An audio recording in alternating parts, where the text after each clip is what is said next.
Hello, my name's Hannaford, and I write both longer novels and short stories.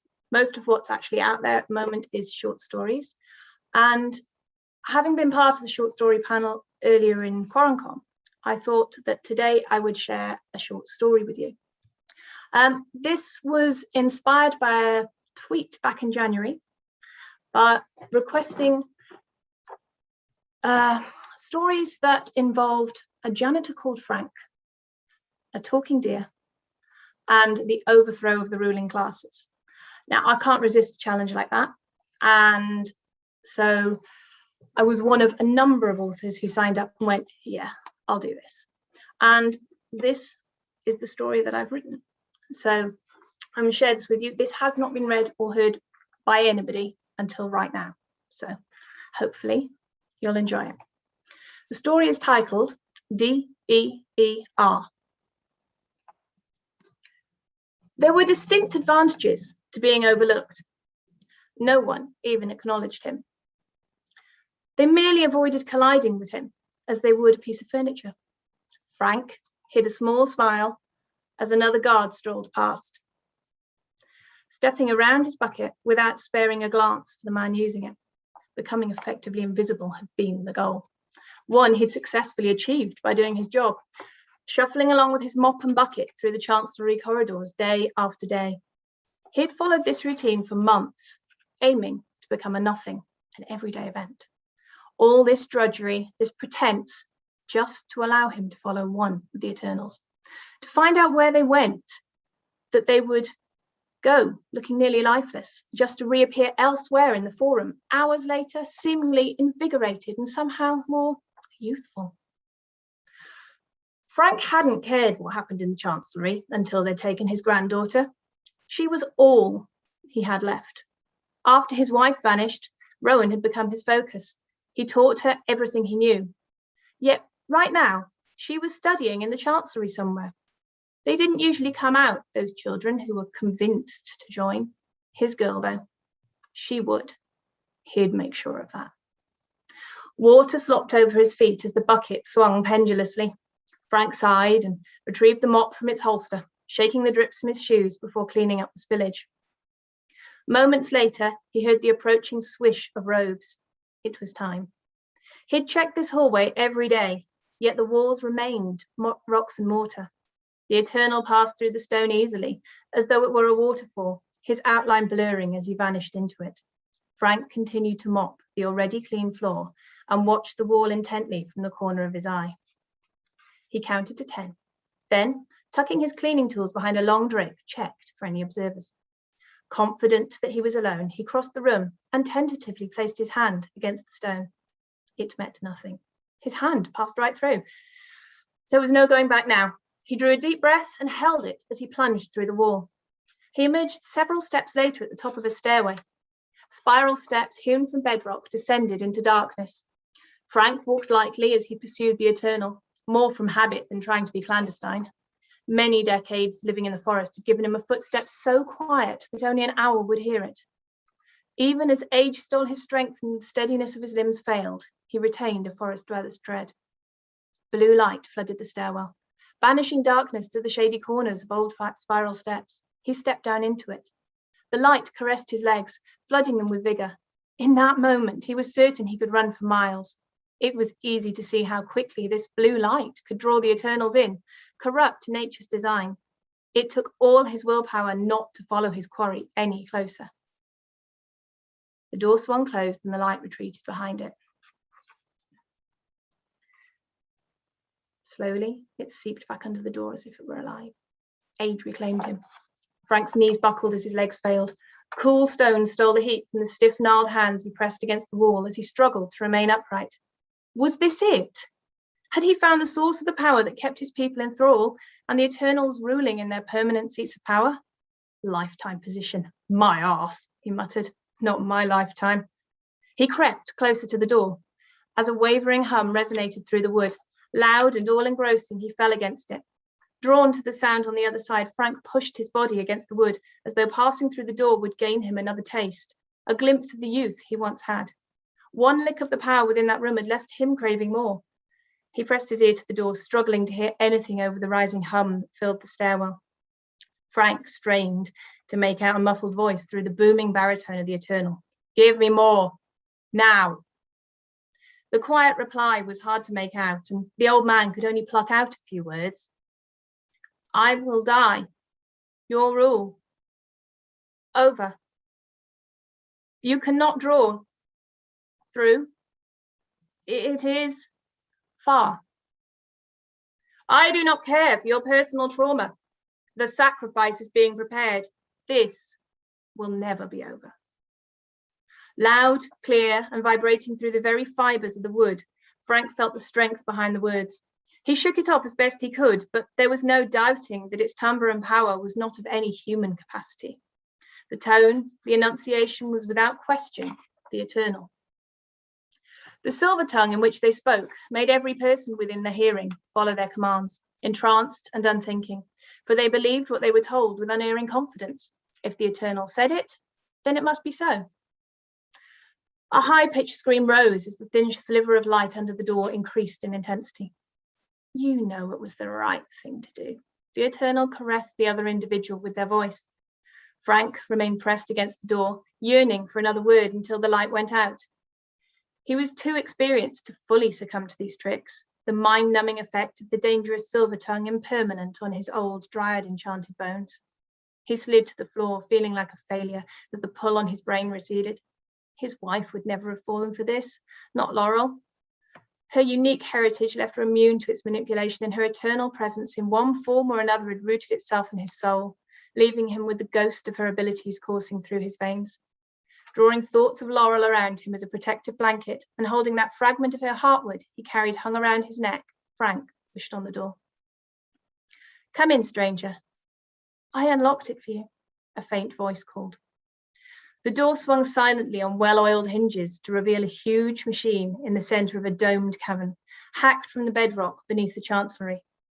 A glass globe rose from a dark, oily metal base. Blue mist swirled in glowing spirals within it. Frank ran his fingers across some etching on the metal. D-E-E-R was spelt out in block lettering. What is this thing? He searched around the space for the speaker. Who let me in? The blue glow grew denser, forming a faint, ethereal deer. Hello, old one, it said, lowering its delicate head in greeting.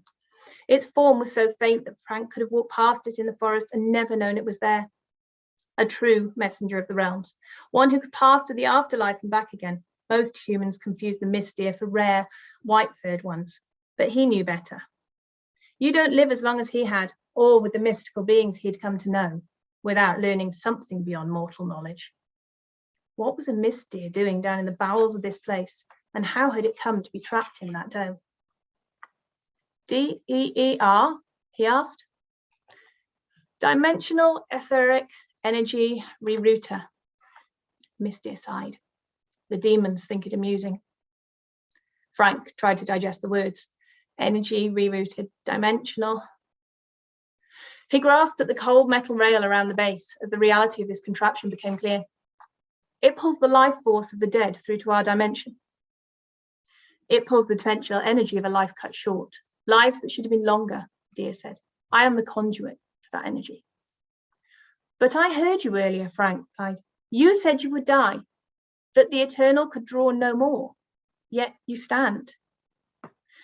The mist deer lowered its head, muzzle touching the floor of the chamber.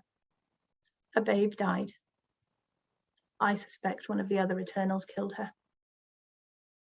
Its potential life replenished you, enough to survive to see you, enough to warn you, to ask you to break this machine. I refuse when I have the strength, but this machine, it compels me, it is forced through me. The cycle must end. Let the dead be in peace and their potential lives no longer drained through my presence to power those demons for a day longer. If it would stop the cycle, why not just die? Frank asked. The Eternals revived me. All it took last time was to find a single child with magical blood. They assure me they have one ready. It raised its muzzle towards him, pressing close to the glass. I can feel the dryad enfolding you in her branches. She protects you. Rowan, the blood drained from his face. His hands grew clammy as he searched the room for something to throw at the dome, to smash it. How did they get you in there? I need to set you free. I told you, they're a demon. You will need to break the mechanisms, not the glass. You can't get through this. It's neither solid nor breakable. It's a shield of their magic. How does this thing work? Frank asked as he frantically searched the casing for a fault or joint he could widen somehow. They hold that rail and draw the life force through me. It is not our type of magic, Dryad man. Rowan. He had to find a way to break that infernal device. They had to be talking about her. He was as certain as he was of his own name. He would not allow them to sacrifice her for their own devices. The ethereal creature raised its head, then tilted it as though listening, frozen in position. She comes, it said. Alongside the Mystia, a faint silhouette took shape. Laurel's splintered body formed within the DER, her limbs severed as they were when Frank found her. He shook his head, fearing his eyes deceived him. The Eternals had heartlessly dismembered her all those years ago. He had thought it an act of senseless violence. Had they specifically sought Dryads to absorb their magic too? He had located her remains scattered across the forest floor days later. The creatures of the forest gathered around her in mourning. As a full-blooded Dryad, her body had taken the form of a tree upon her death, but Frank had still known it was her. After so many years of marriage, their souls had grown as one, and a part of her spirit would always be with him. He'd felt her that day in the forest, had sensed the exact moment she passed on, and when a part of her left him, as though all the air had been pulled from his body. How could her spirit be now, here, deep beneath the rock? Frank placed his hand against the shield, but even through its inescapable magic, he could feel her presence and love. Do you carry our marriage token? She asked. Always, my love, he replied, automatically reaching for the worn wooden charm he wore in a cord around his neck. The smooth fragment of wood grew warm to the touch, and his cheeks became wet with tears. All those years later, the hurt was just as raw. The cracks in her ravaged face revealed a smile, broken but beautiful to his eyes. It drew me here, allowed me to pass through this conduit to you. One last time. Together we can end this. Frank, did you rebond as I suggested you should? She asked gently. He shook his head. I couldn't. Our daughter needed me. When she too disappeared, our grandchild needed me. Rowan. She's here in this place, and I must get her out before my body can no longer carry me. I sense my days are growing short. Her ragged leaves quivered. How do I break it? He asked, his hand still pressed against the enclosure, entrapping both the Mystia and his beloved. Place my token alongside the base. Anywhere you can see a crack big enough for a seed to sprout. Then leave. I'm not leaving until I know this is done, Frank said. I will not let her down as I let you down. I will save her. Don't be an old fool, Laurel said, the hint of a smile in her demanding tone. Dear and I will combine forces. I will spread through every crack and joint in this machine, pushing it apart at the seams. I will grow into the very portal they use to draw the life force through, swelling until I fill it in my entirety.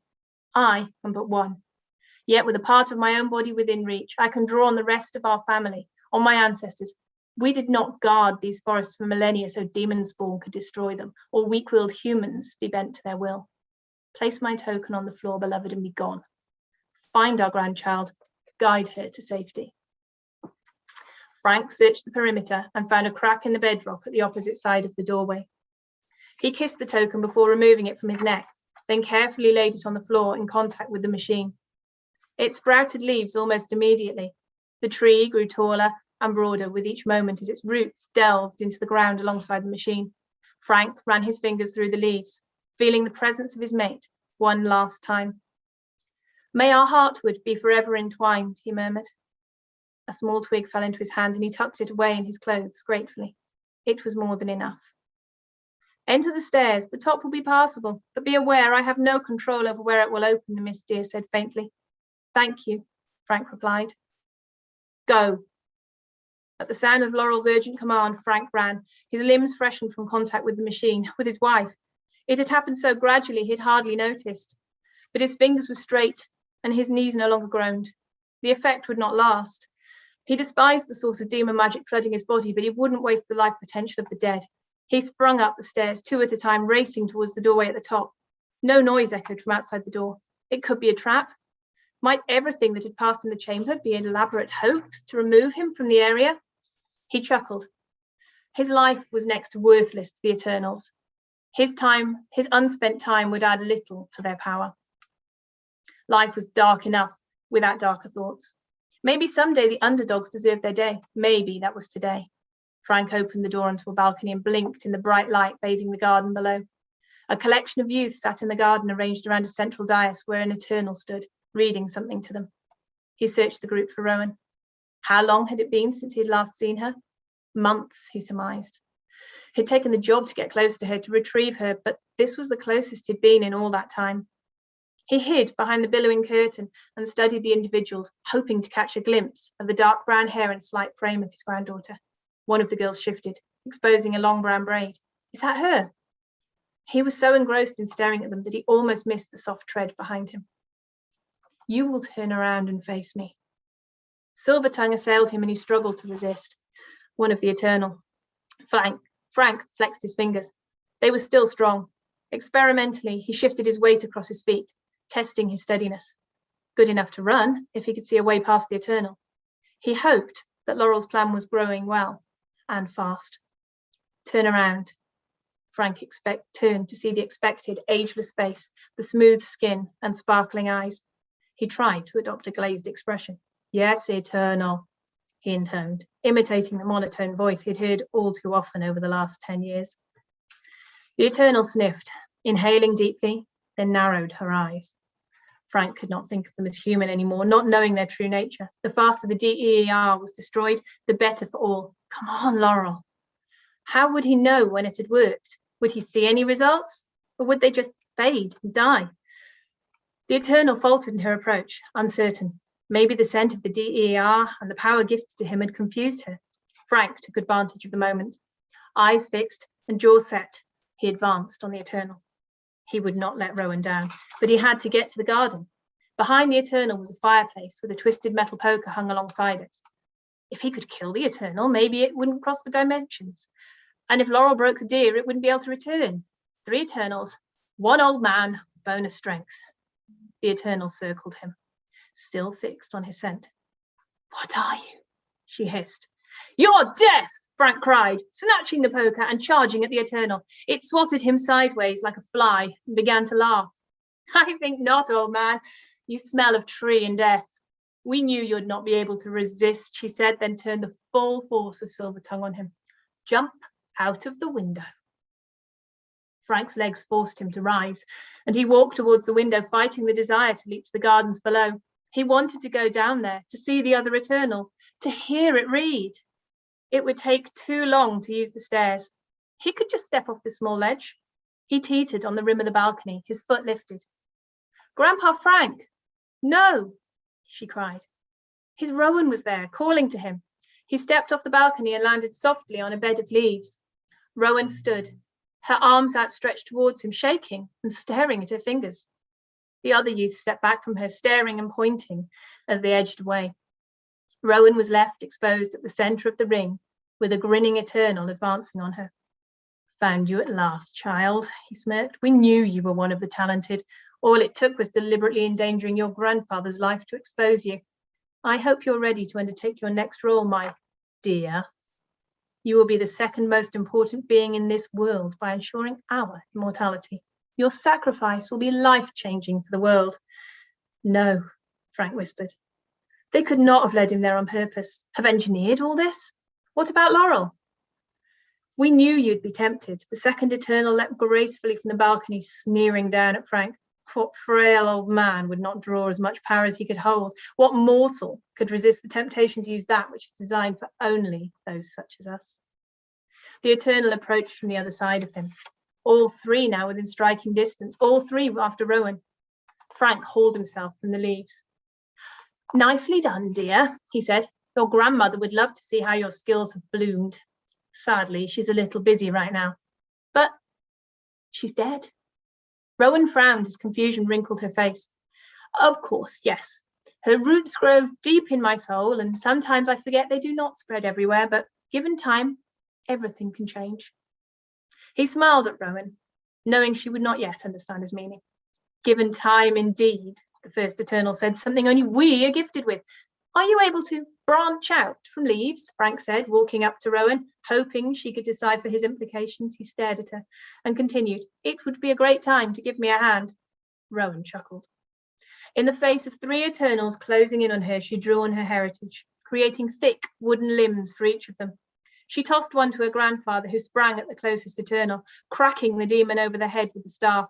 It was only wood, but it was created by an ancient form of magic. Maybe, just maybe, it would be enough.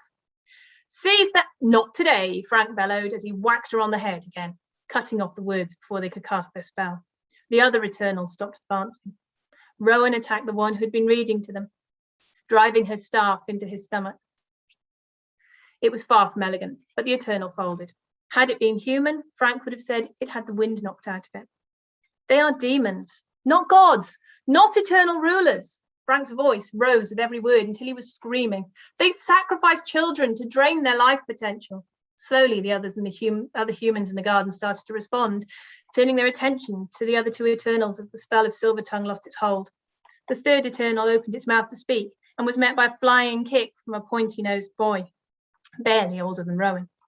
As the demon crumpled, the rest of the group fully awakened from their walking stupors. They looked around in confusion as the pointy-nosed boy joined Frank's calls to actions. I knew they were coming, he urged. Look at us. I'll bet each of us has a hidden power or a magical history. They wanted something from us, whatever they are. Do you want them to kill us for it? They can't speak now. Can you feel your thoughts clearing? Do you want to return to being mindless? The boys' thoughts penetrated their consciousness, and the group turned on the Eternals, punching and kicking them until their bodies were nothing more than purpled and reddened masses. Hold them down, Frank said. Hold them and gag them, quickly. He ripped a loose strip of fabric from his shirt, which must have torn as he fell from the balcony, and tied it around the closest Eternal's mouth. Their guards will be here any minute, he said, struggling to tie the knot. His fingers were rapidly regaining stiffness, and his joints were weakening. It's working, Frank laughed in relief. I'm getting old again. The vessels these demons inhabit will do the same. Rowan, your grandmother came back from the dead to free you, to free all of us. That's impossible, she scoffed, but a fleeting shadow of doubt crossed her face. As impossible as a mist, dear, he asked as he gazed over her head towards the Chancellery. Yes, of course. They haven't been seen for decades. He turned her around by the shoulders and pointed at the galloping blue-white deer floating across the roof. It tossed its head and let out a bark before turning towards the forest. If the mist deer had been freed and seemingly healed, then there was only one place it could have pulled enough life force from to escape. Technically, 3 eternal places. Frank bent over the nearest eternal, his smile growing as the shriveling flesh withdrew and desiccated onto the skeleton below. The cheeks hollowed and the body went still, as did those of the other 2. May you finally rest in peace, Frank mumbled. The flesh began to bubble near the torso as though something was trying to escape. The pointy-nosed boy reached inside his top and pulled out a pair of small stones. He held one in each palm and directed his hands at the eternal. Tinder-dry human flesh caught light, and the boiling mass let out a guttural shriek as it burned. Soon, all 3 eternals were in flames. The boy glanced sheepishly at Rowan, who grinned in return. That's a neat trick, Matthias. He blushed. I told you I had magic in my family. They never fully had me under their spell. I just didn't want to leave you. The Chancellery guard charging towards them stopped mid-stride, looking around in confusion. It would take time for these people to work out what to do next. They needed leadership. Frank leant heavily on Rowan as the last of the DER magic faded. We brought them down together, he wheezed with difficulty. Pain was spreading through his chest and he reached down, his ribs distorted and breathing becoming harder by the moment. He must have taken more damage in the fall than he realized. Shall we go home? Rowan asked. Frank shook his head, his vision blurring. I think you'll be needed here. Make a future for all of us, even our kind. He coughed, wincing from the pain. When he pulled his hand away from his mouth, it was splattered with blood. Rowan's eyes grew wide, then filled with tears. Matthias appeared on the other side of Frank, helping Rowan to support his weight. Grandpa Frank, this is Matthias. He's also one of the talented. Her voice wavered as she tried to hold back tears. Yes, I'd certainly say so. Thank you for helping us, lad. Frank coughed, deeper this time, and struggled for breath. As he looked back and forth between Matthias and his granddaughter, he smiled. Take good care of each other. Frank motioned that he needed to sit down. but only managed a few steps before another coughing fit racked his body. "This is as far as I'm going, dear. Kindly help an old man to his knees." Rowan and Matthias bore his weight as he sunk to his knees. Then Matthias stepped away, leaving Rowan kneeling in front of him. Frank pulled Laurel's branch from his pocket and planted it in the ground. "Goodbye, my dear," he said to Rowan. "Come and talk to us often. We'll always be here to listen to you." Rowan reached for the branch, and her eyes widened as they made contact with her grandmother's touch. She closed her eyes and grasped both hands around it for a moment before leaning forward to kiss Frank on the cheek. Then she stood and stepped back. The branch began to grow. It climbed up and around Frank, entirely encasing him in its trunk. Branches sprouted and buds grew on the tips until the young couple stood under a tree covered in fragrant, dark green leaves. Rowan picked one and curled her palm around it, releasing the heady fragrance. "I love you both," she whispered. Matthias grasped her hand, and they walked to the main chancellery entrance. The rest of the group followed behind in silence, leaving the laurel tree to forever guard the 3 charred corpses. And that's the end of it. I hope you liked it. And so there is a possibility that that might be part of this possible Dear anthology that may occur, with a link to some charity funding that we'd be looking at, but details are still being worked out, and I'm sure you will hear more of it from the other authors involved as time gets closer. So if anyone has any questions, please feel free to ask. I'm aware that I went on quite a while. I know there's also a little bit of a delay on here, so I'll have a sip while I wait for a moment. But actually looking at the time, I also know I am going to have to exit fairly soon for the next group to come in. So